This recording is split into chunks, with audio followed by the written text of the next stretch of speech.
Hasta ahora recibimos a Gustavo de Arístegui San Román, diplomático y analista experto en Oriente Medio. Gustavo, muy buenos días. Muy buenos días.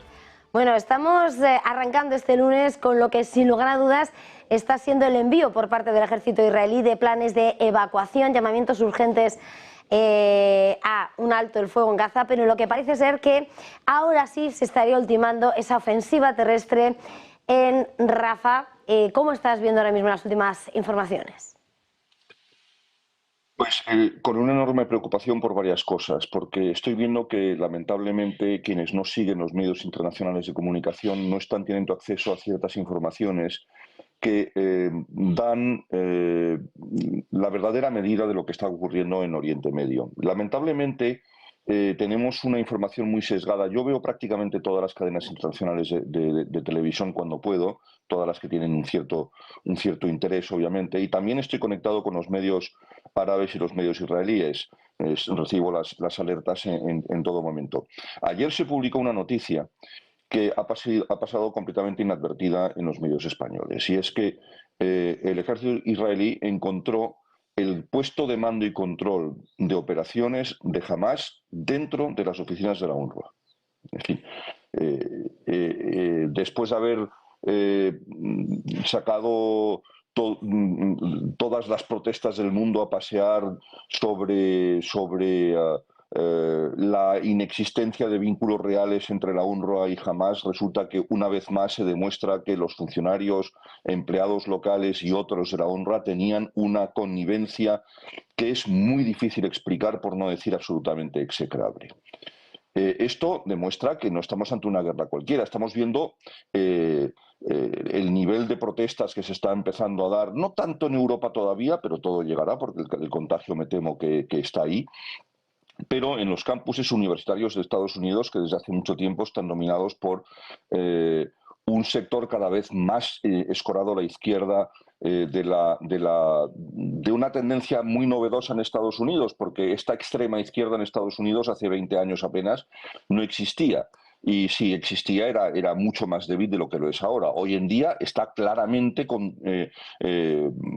controlando una parte muy importante de los campuses universitarios y de los cuerpos estudiantiles, pero también ha entrado a colonizar al Partido Demócrata. Y ahí tenemos no ya un sector minoritario que pueda estar representado en asambleas estatales o en ayuntamientos, sino que están incluso en el Senado con Bernie Sanders, o que están en el Congreso de los Estados Unidos, en la Cámara de Representantes, mejor dicho, donde están personajes como Alejandro Ocasio-Cortez, como Cory Bush, como Ilhan Omar o tantos otros. Esto nos tiene que poner delante de una realidad evidente. Tenemos que estar tenemos que estar ante una realidad evidente. El hecho es que, lamentablemente, el conflicto de Gaza, el conflicto árabe-israelí, es un conflicto que solo tiene una información totalmente unilateralizada. Perdón.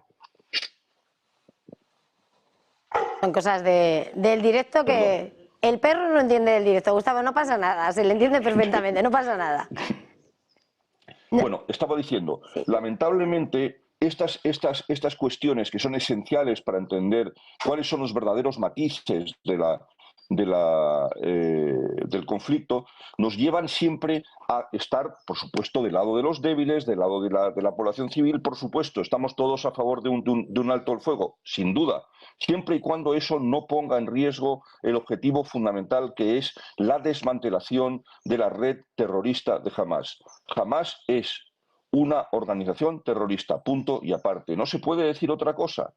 Y me temo que es que justamente la impopularidad del gobierno israelí, que es evidente porque estamos viendo las manifestaciones cada vez más importantes en diferentes partes de Israel, que bajaron en intensidad y en frecuencia una vez se produjeron los atentados monstruosos del 7 de octubre y que obviamente el pueblo israelí se puso a las órdenes de su gobierno para poder dar una respuesta adecuada a la agresión terrorista, al ataque terrorista. Sin embargo, hoy, viendo la mala gestión que se ha hecho tanto de la guerra como, por supuesto, de las negociaciones para tratar de conseguir la liberación de los rehenes, estas manifestaciones se han vuelto a producir en diferentes partes de Israel. Bueno, dicho esto, Israel es una democracia y obviamente hay gente que no está de acuerdo con el gobierno, pero eso no quiere decir que la gente que no está de acuerdo con el gobierno quiera que jamás sobreviva a este ataque. Y muchas de esas personas están queriendo, sobre todo, que se sepa que, de acuerdo, ayuda humanitaria sí, pero no a costa de que jamás pueda esconderse en sus túneles, en las oficinas de la UNRWA o en hospitales. Por cierto, otro detalle que también ha pasado inadvertido en los medios de comunicación españoles, y es que el ataque de Hamás con cohetes de la pasada madrugada se hizo en contra del único paso que estaba abierto para la ayuda humanitaria, el más importante que se había abierto justamente con ese fin. Si ustedes piensan de verdad que esto es una casualidad, no lo crean, porque justamente lo que le interesa a Hamás es que la hambruna se establezca, se arraigue en el territorio palestino para poder seguir teniendo el apoyo internacional de los sectores más a la izquierda de la opinión pública mundial. Evidentemente, la primera consecuencia de esto ha sido el cierre de ese paso fronterizo, que era el principal punto de acceso de la ayuda humanitaria. ¿De verdad pensamos que esto no es una cuestión planificada? Lo es, evidentemente. Y estamos viendo la maquiavélica, retorcida estrategia de Hamás, que no le interesa en absoluto el pueblo palestino, no le interesa en absoluto a los civiles. Lo que quiere es justamente que el número de civiles, de bajas civiles, aumente para poder alimentar el clamor internacional y estas protestas que van lamentablemente a más en diferentes partes del mundo. Gustavo, analizando lo que realmente está pasando ahora mismo, estaba señalando los movimientos, ese cierre del paso fronterizo. A esta hora lo que estamos viendo es como Egipto habría colocado miles de policías en el lado egipcio de la frontera con Rafah, además de bastones y vallas, que ya han sido construidas en los últimos meses, con el objetivo de no aceptar a los habitantes de Gaza en su territorio. Si esta ofensiva se llega a cabo de manera inminente, como parece que está situándose con esos planes de evacuación, ¿hay alguna manera de que se evite ese drama humanitario? Porque claro, la presión está acrecentándose. Estados Unidos, según las informaciones que se han visto en las últimas horas, habría suspendido el envío de un envío armamentístico de municiones de apoyo a Israel precisamente por esa ofensiva en Rafah. ¿Para qué nos tenemos que ir preparando? ¿Podría ahora sí desembocar en una escalada? Vamos a ver. La primera parte de la pregunta es, en mi opinión, la más importante.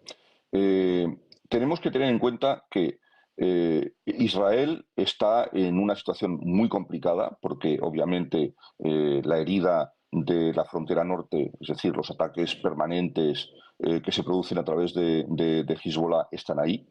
La amenaza iraní sigue presente, la inestabilidad de Siria, que no acaba de terminar con las bolsas controladas por el yihadismo más brutal de Daesh y de Al-Qaeda en diferentes partes de su territorio, sigue ahí, y obviamente la hostilidad evidente del régimen sirio, que es otro de las marionetas del régimen iraní. En este momento, pues veamos que rodeando a Israel tenemos primero Hezbollah, que es claramente una unidad más de la Guardia Revolucionaria iraní. Tenemos al régimen sirio, con todo lo que eso lleva aparejado.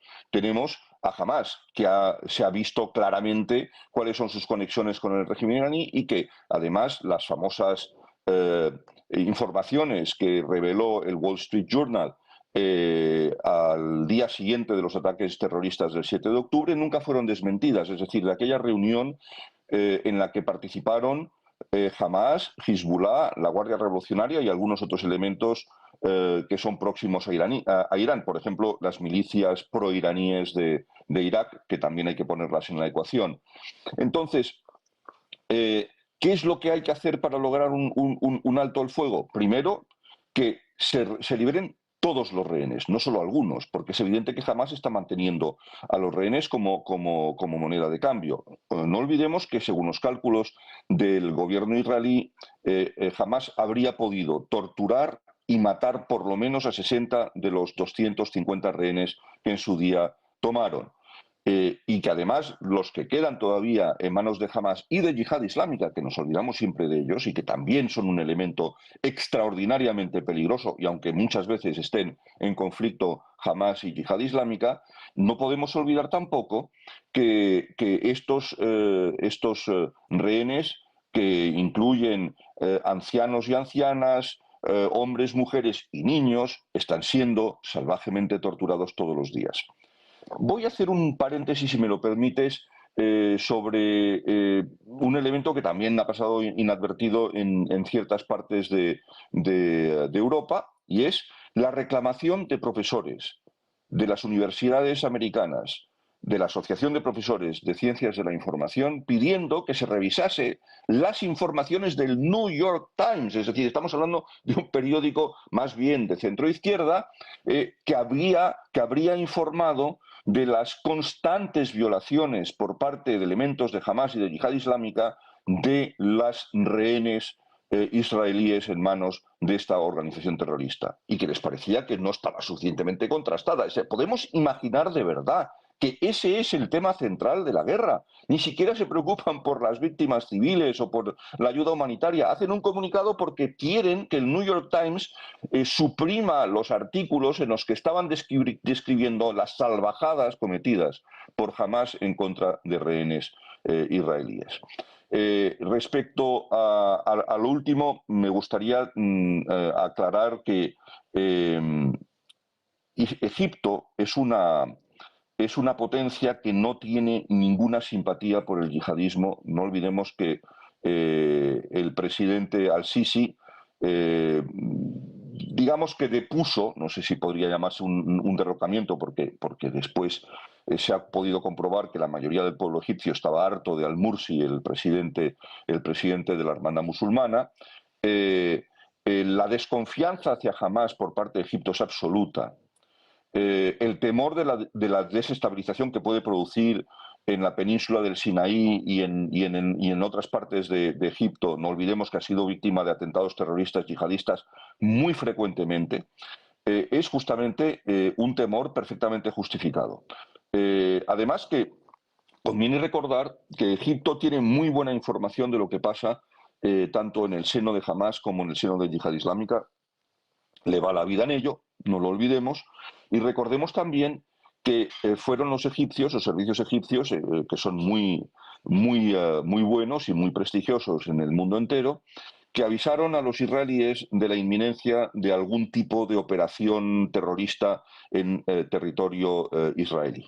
Lamentablemente esto todavía no ha acabado de investigarse. En mi opinión, esto no tardará en abrirse paso en la opinión pública israelí, que se sigue preguntando cómo es posible. No se puede despachar esto con la dimisión del jefe de la inteligencia militar israelí. Me parece que había otros fallos igualmente profundos. Es evidente que hoy la prioridad está en otra parte y que en este momento no se puede bajar la guardia respecto de las posibles consecuencias terroristas en Egipto o en otras partes de Oriente Medio. Tampoco se puede bajar la guardia respecto de la verdadera naturaleza de Hamás. Estamos viendo el ataque al paso fronterizo que causó, por cierto, y también hay que decirlo, 3 bajas, 3 muertos de soldados israelíes. Y por último, en efecto, dar todo nuestro apoyo a los intermediarios, en este caso las autoridades egipcias y las autoridades del Estado de Qatar, que de una manera muy intensa, yo creo que con una muy buena fe declarada por parte de ambos estados y con unos desvelos constantes, están intentando de conseguir el ansiado alto el fuego, pero el alto el fuego que no implique la supervivencia de Hamás. En eso tenemos que tenerlo todos muy claro. No podemos olvidar tampoco la verdadera naturaleza de la organización terrorista. Y por último, sí me gustaría hacer un elogio muy significado de Anthony Blinken, de Tony Blinken, que me parece, con diferencia, el elemento más positivo, más sólido, más moderado, más equilibrado de la administración Biden, y que desde luego está pasando la historia como un excelente secretario de Estado y que de no estar él ahí en este momento, no sé muy bien dónde podría estar la situación de inestabilidad y de conflicto en Oriente Medio extendiéndose a otras partes del mundo. No olvidemos que está a tiro de piedra. Chipre, que es un Estado miembro de la Unión Europea, está a 40 minutos de vuelo de helicóptero de las costas del Líbano y de Israel. Gustavo, precisamente mirando, ¿no?, a lo que está siendo la figura de Anthony Blinken, mirando lo que está siendo también las críticas por parte de Estados Unidos a Israel de forma continuada en las últimas semanas contra Netanyahu, la advertencia contra la ofensiva en Rafah se ha venido reiterando ante el temor al drama humanitario, y en las últimas horas el cierre de Al Jazeera ha despertado aún más las críticas, precisamente por lo que puede querer evitar que se vea, por lo que puede ser una política encubierta con razones de seguridad nacional, pero que tal vez eleve más aún la presión y las críticas por lo que puede ser lo que haga Netanyahu, el ejército, en la zona. ¿Qué lectura puede hacer en cuanto a la pérdida de apoyos por parte de Israel, el cierre de ese canal, que por otra parte es catarí, que si ha habido algunos mediadores, está Egipto y Qatar, han estado de forma permanente en esas negociaciones? ¿Qué puede suponer? Bueno, en primer lugar, a mí me gustaría decir que, en efecto, la clausura de Al Jazeera es algo que se veía venir. Al Jazeera es un medio de comunicación que no tiene mucha popularidad entre algunos gobiernos árabes, tampoco, por ejemplo, con el gobierno egipcio. Y no olvidemos que cuando se produjo el bloqueo brutal que sufrió Qatar durante 6 años por parte de sus vecinos, una de las principales exigencias que pusieron como condición para levantar el embargo y el bloqueo era justamente que se cerrase Al Jazeera, lo cual pues se nos antoja no imposible, sino completamente inaceptable para los cataríes. No olvidemos que además Qatar, además de su enorme prosperidad y riqueza por ser el país del mundo con las mayores reservas de gas, muchas de ellas, por cierto, compartidas con la República Islámica de Irán, pues están enfrente, tienen algunas bolsas de gas compartidas, tiene una enorme influencia por otras cuestiones. Primero, su poderosísima y muy solidaria Fundación Qatar, que tiene acciones de solidaridad y de cooperación al desarrollo y ayuda de los más necesitados por todas partes del mundo, planes de educación, de asistencia alimentaria o de asistencia sanitaria.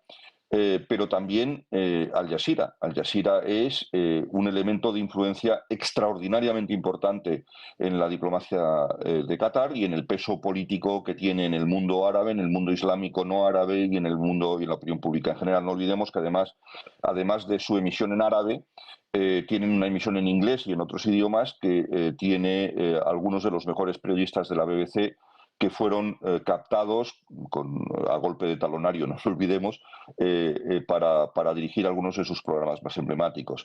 El choque entre Al Jazeera y algunos regímenes de Oriente Medio es inevitable y es una constante y va a seguir siendo una constante. No voy a entrar yo en decir ciertas cosas. Es verdad que algunos analistas hemos visto y hemos dicho en más de una ocasión que el discurso de Al Jazeera en árabe es distinto del discurso de Al Jazeera en inglés, si bien la línea editorial general está bastante bien coordinada, pero el tono, digamos, el tono de una y de otra emisión es distinto en función del idioma en el que emitan.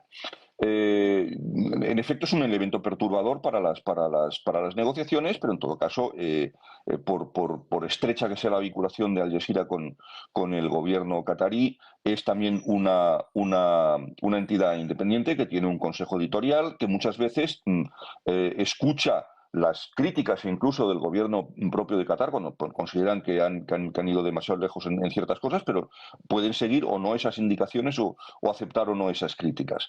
En todo caso, no creo que este sea el elemento central de la crisis. Sí creo que hay elementos negativos que sí conviene recordar, lo ha hecho el propio Anthony Blinken y otros elementos del gobierno estadounidense. No olvidemos que una unidad de judíos ortodoxos del ejército de Israel ha sido sancionada por los Estados Unidos y que algunos elementos del ejército israelí han cometido excesos que han sido documentados en la Franja de Gaza, pero que han sido castigados duramente por sus propias unidades y por la justicia militar de aquel país. Es decir, que las atrocidades de Hamás pasan inadvertidas, que son actividades terroristas, los excesos de elementos individuales del ejército israelí son destacadas por los medios de comunicación y llevadas con toda clase de detalles. En fin, hay también un desequilibrio evidente entre una cosa y otra. No estoy con ello condenando los excesos de las unidades israelíes que han sido denunciadas y condenadas por sus propios mandos y por su propia justicia militar, pero sería de justicia que los medios de comunicación occidentales, especialmente aquellos que tienen cierta tendencia y cierta ideología, fuesen igualmente contundentes en la denuncia de la ideología yihadista que no quiere otra cosa que la destrucción del Estado de Israel y que pasa por alto y completamente de puntillas, en el mejor de los casos, sobre las atrocidades que continuamente siguen cometiendo los terroristas de Hamás, los terroristas de Hezbollah o todos los demás grupúsculos y grupos, organizaciones y afines que dependen directa o indirectamente del Estado de la República Islámica de Irán, que es claramente uno de los elementos más agresivos y desestabilizadores de la región en estos momentos y durante muchos años, me temo, en el futuro. Gustavo, antes de terminar, porque acabamos de escuchar a uno de los ministros del gobierno de Netanyahu decir que la entrada en Rafah tiene que ser hoy mismo, que tienen que acabar con el enemigo, ¿cree que la entrada en Rafah puede suponer así una escalada? Yo creo que hay que seguir en esto también lo que están diciendo ciertos gobiernos, que no son sospechosos de ser enemigos del Estado de Israel. El Reino Unido, Francia, los propios Países Bajos, Estados Unidos, etcétera, que están pidiendo una cierta contención en estos momentos. Entrar en Rafah en estos momentos podría causar una catástrofe humanitaria de grandes proporciones. No olvidemos que en este momento hay 1,5 millones de palestinos refugiados y hacinados en Rafah, que es 5 veces la capacidad de su población habitual. Y en todo caso, sí hay que poner en contexto quién es el que lo ha dicho, es decir, que es el ministro de Finanzas del Estado de Israel, que es justamente uno de los elementos más a la extrema derecha, más multinacionalista del gobierno de Netanyahu, que es ya de por sí un gobierno muy escorado a una derecha dura. Pero este justamente es uno de los más duros. Creo francamente que la razón que asistió al Estado de Israel el 7 de octubre tiene que hacerlo imposible para también llevar a cabo una batalla muy complicada y muy dura, la batalla de las relaciones públicas, de la información, de la transparencia, de la contención, del equilibrio, de la prudencia en las declaraciones, en suma, porque creo justamente que este gobierno no es el más adecuado para gestionar una crisis en un momento tan extraordinariamente delicado de la región y del mundo en su conjunto, pero es el que hay, es el que votaron en su día los israelíes. Es verdad que es un gobierno de coalición, pero no siendo este el momento de poner en cuestión la legitimidad de este gobierno, que nadie la pone, sí las declaraciones de algunos de sus miembros más destacados, y francamente creo que este es el momento de la prudencia, sin querer decir con ello que sea el momento de bajar la guardia, que sea el momento de rendirse.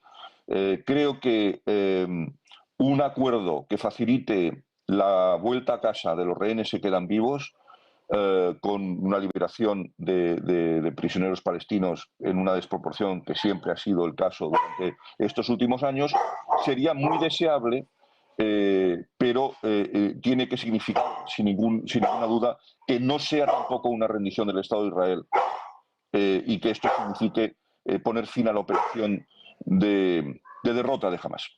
Pues Gustavo de Arístegui, una vez más. Lamento mucho que mi perro se haya comportado de esta manera esta mañana. Lo siento mucho. Normalmente es mucho más tranquilo. Nada, sin ningún problema, se ha entendido todo perfectamente. Gustavo de Arístegui, una vez más, muchísimas gracias. Feliz jornada, feliz semana. Muchas gracias. Un abrazo.